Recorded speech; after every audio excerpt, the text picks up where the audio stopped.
हक से उसको भगाया, उसका कत्ल करवाया। कौम नहीं भूलेगी, ना आपको माफ करेगी जिन्होंने ये जुल्म किया है। आप कितने लोगों के साथ जुल्म करेंगे, कितनों को पकड़ के तशद्दुद करेंगे, कितनों को मारेंगे।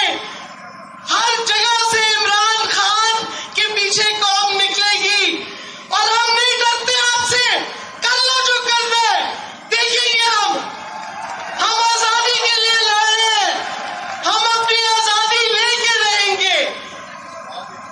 नारे रिसालत,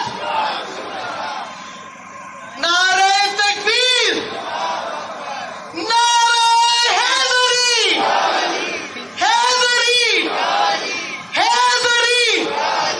शुक्रिया पाकिस्तान।